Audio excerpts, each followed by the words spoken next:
Hi everyone, I'm delighted to be with you on this Cigre Paris session 2024 for this new day. I'll see you in a few minutes on our Cigre TV set.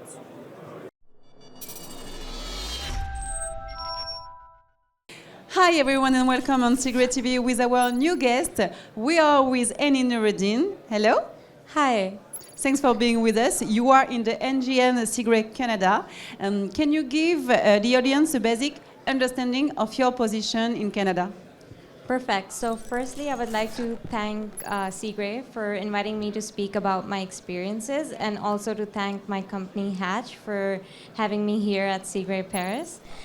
So my journey with Cigre started in 2021 when I was an undergrad and I was doing an internship and got introduced to Cigre.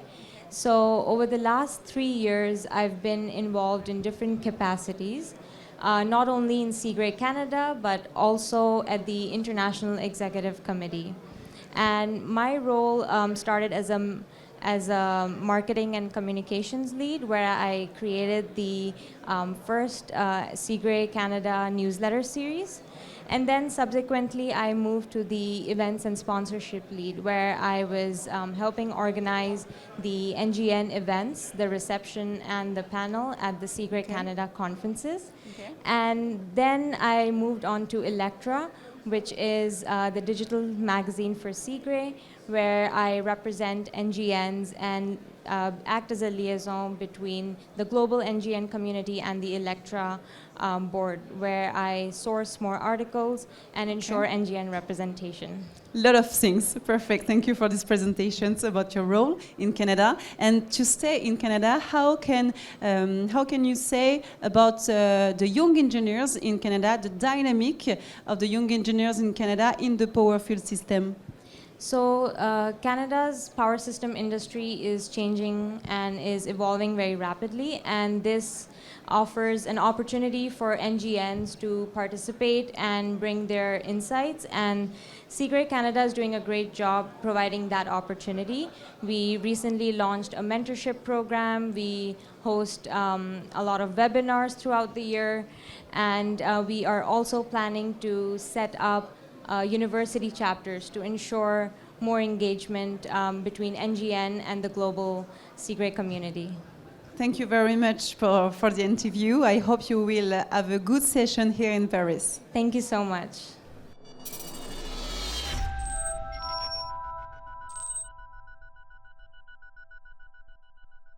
Hello everyone and welcome on Cigre TV for new interviews with two guests this afternoon. Welcome to Ranvel Lockhead, welcome. Thank you. And welcome Volker Letloff. Thank you. Thank you both of you for being with us today. Dear Ranveg, as you have been the chair of study committee B5, meaning protection and automation for 6 years, could you please tell us how did your term go? Oh, I've been very happy with this term. It's such a nice community. And we have traveled the work, so we've been to Norway, we've been to France, and we've been also around virtually, because we had the e-session and the virtual session. This was not my favorite part. But we have produced a lot of technical brochure, we've had tutorials, and we have discussed papers. So, yeah, I've been very happy. Great. Dear Volker, first of all, we wish you to congratulate on your new role as a chair. Thank you. And how did you receive the news? Well, it didn't come as a surprise, because we have been talking with Ranfaigo about this for some time. And of course, I had to get the clearance from my company. But when I learned the vote, I was proud and glad, of course. And also there's a little bit of apprehension, because now it's a big challenge to take over from Ranvik. Thank you very much. And to understand more precisely the work of your study committee, could you explain what is the work of this study committee B5 on a daily basis, and what is its end goal? Yeah, so we try to keep the lights on. So the protection, it sits in a substation, and it's going to look after, well, if there's a tree falling on a line, it should make sure that only the faulty part gets stripped and the rest of the light stays on. And of course, this means that we have to do a lot of technical discussions, and we write a lot of paper. We have working group where we discuss technical issues, and then we meet on a regular basis. So this is very short. Okay, thank you. And Volker, what are the three most important actions that you would like to take in place in priority as your new role as a chair of this study committee? There will be no revolution, but we have discussed just this morning in the SAC some actions that we should take into place. One is the better manage the creation of working groups and the identification of preferential subjects. A second one is maybe the monitoring of the work of the working groups, and not to give the conveners feedback and also get more information of the progress of the working groups. And also, yeah, I think these are the most important things we have to put in place. Okay, thank you very much. And as a chair, what were your most memorable moments that you could share with us today? And also, are you still be involved in the Cigre as an active member after that? Yeah, thank you for this question. It's hard to pick like the one moment, but I really liked when we met in Tromsø in Norway, and every one of us was there it was June, and the full study committee were there. We had a lot of discussions. It was light, but it was snowing in June. Oh yeah? Yeah, we Snowing had in some June. feedback on this. So I think this was one of the memories. It's like to see the shock from some of the people from Brazil. It's like, oh. It's a good memory. Thank you. Thank you very much, both of you. Oh, and one more thing. Yeah. I do have plans, and we will talk about that in a later discussion today, because I was elected technical council chair. So I for sure will be in Cigre. This is one of the top positions. You have the president, the technical council chair, and you have the treasurer. So I will work with Konstantin and Philip and Mike and Ratti. I'm very honored. That's important to say. Thank you. Maybe a last word, because I see there's a little bell on our table. What do you Yes. want to do with that? We ring with it when we are out of time. And this is something I would like to hand over to Volker, now when he will be the chair. So he will be the commander of time. The floor is yours. Thank you, Ranveig. Thank you, both of you. Thank you. Welcome.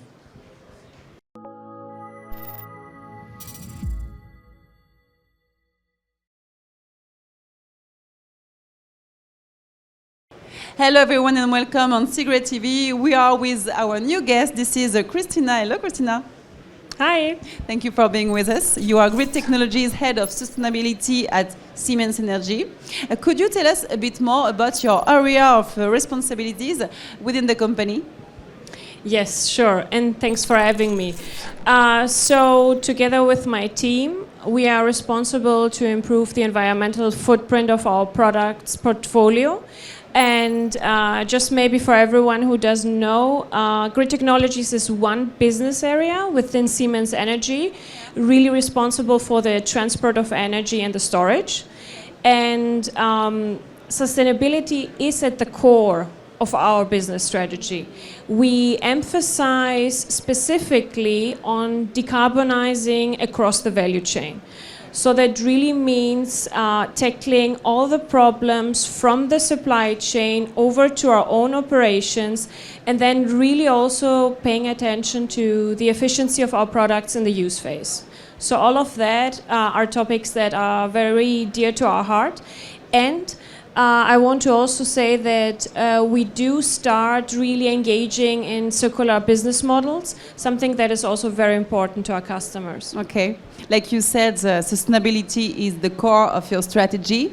Could you highlight the most important project in the area in 2024?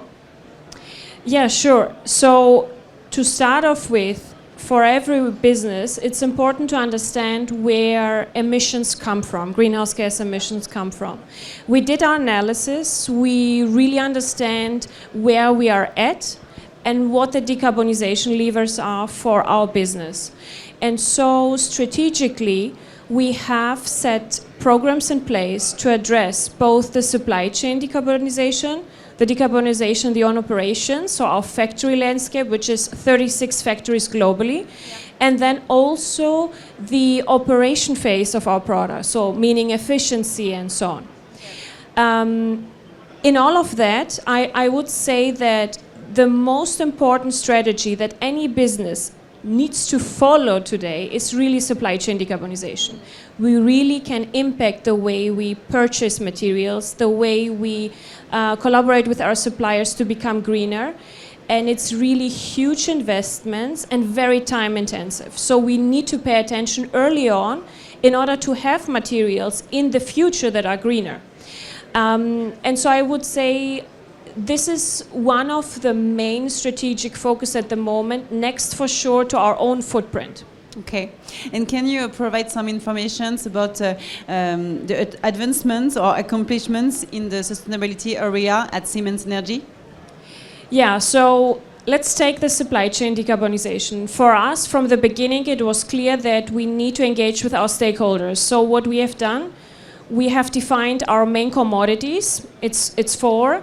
It's steel, copper, alu casting, and oil. And we said we need to collaborate closely with the key strategic suppliers with those commodities. We have approached them. We have built partnerships. We have signed MOUs on.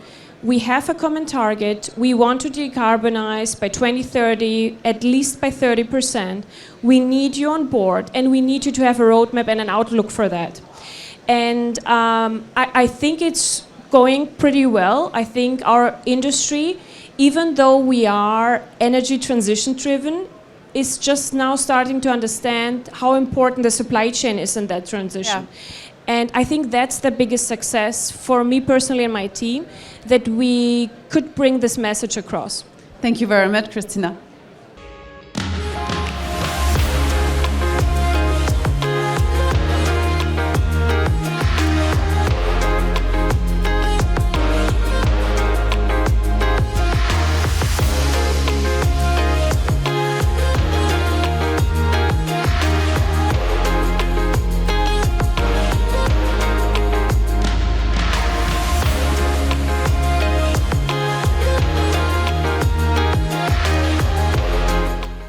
Hello everyone and welcome on Cigre TV with our new guest, and there are two people on the set with us. We are with Alex Cruikshank, hello.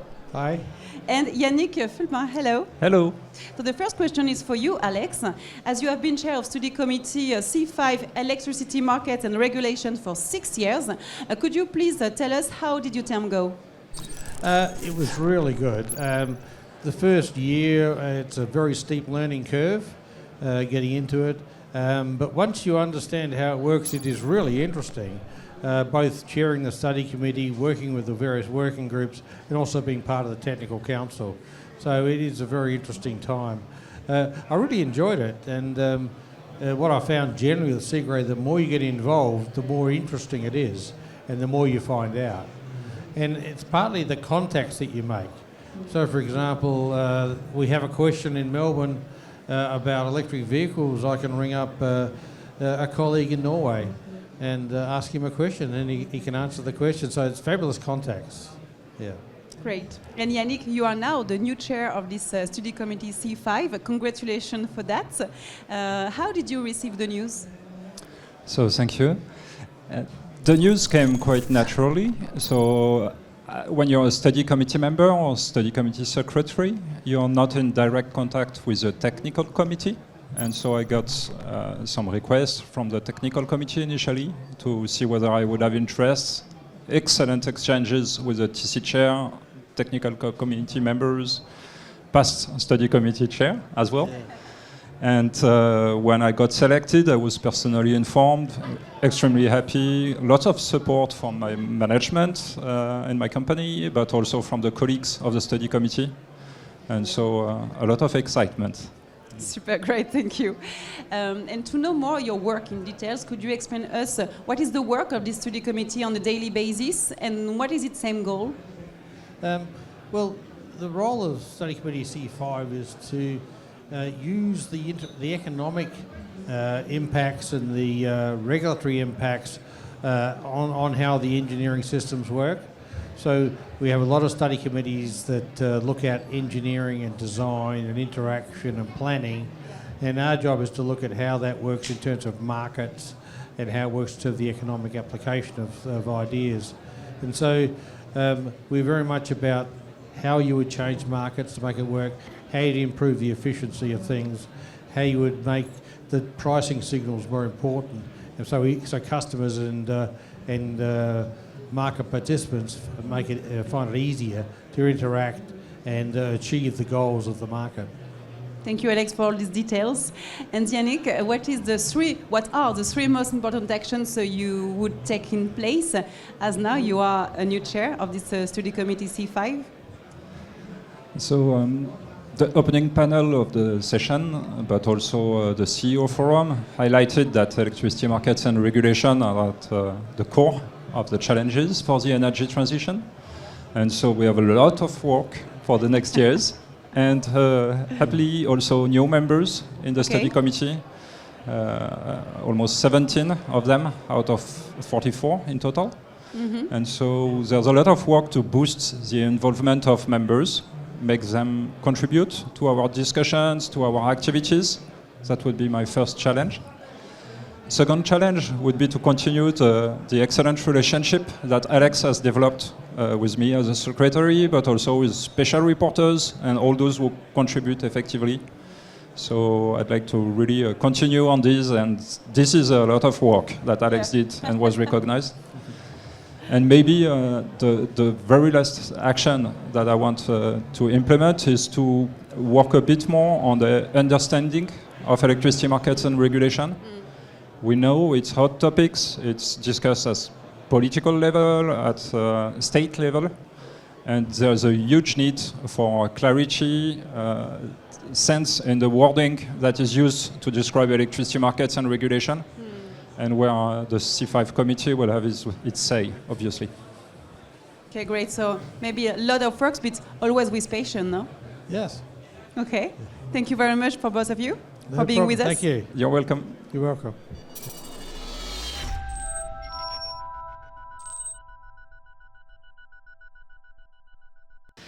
Hi, I'm Dr. Charlotte Higgins. I'm an Associate Director at ARIP, and I'm a Special Reporter this year for C1 Study Committee, which is System Development and Economics.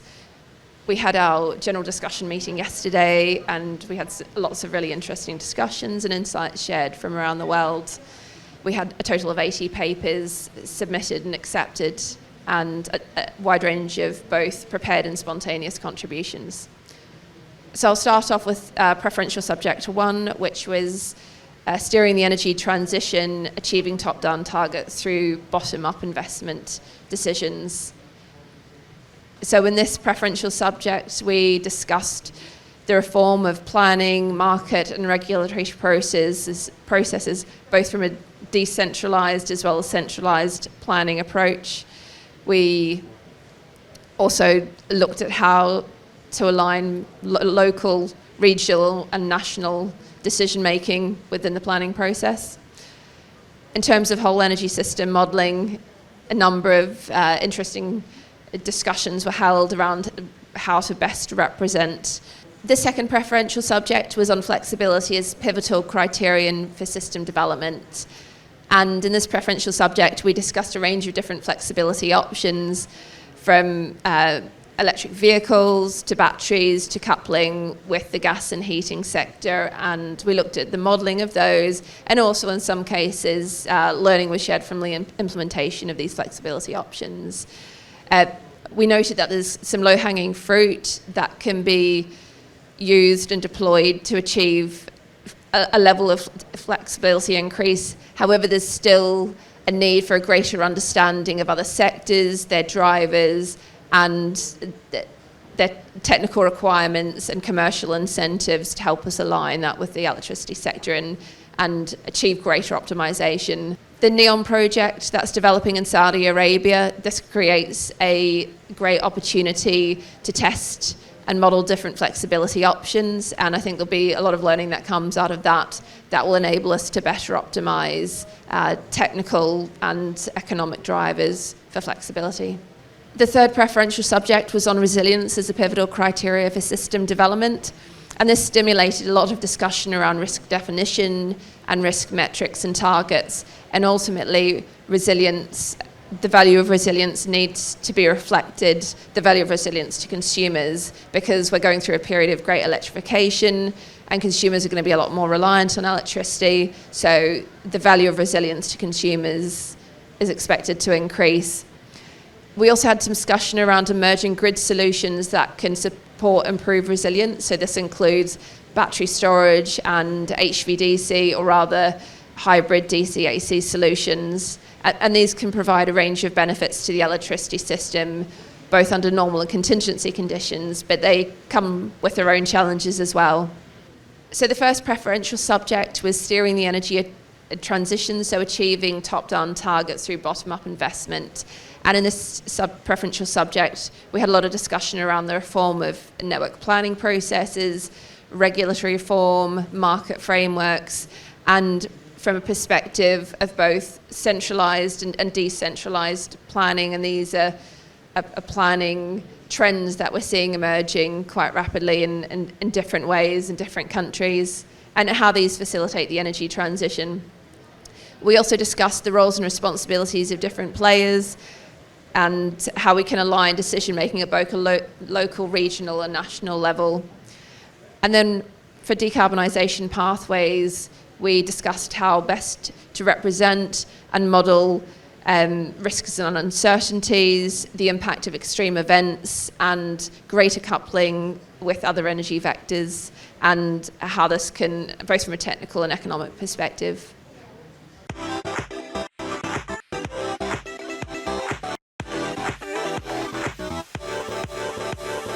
The main actor on the transmission and the electricity side are there. I think it has been a great session, very good interactions. Sharing of thoughts and sharing of ideas has been the key.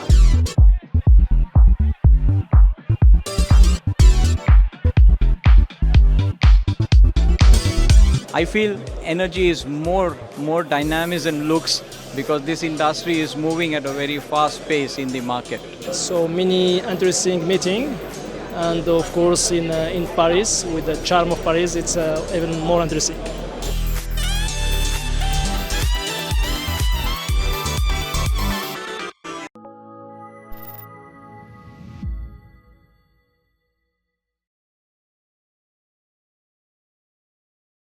Thank you for being with us today. I'll see you tomorrow and have a nice evening.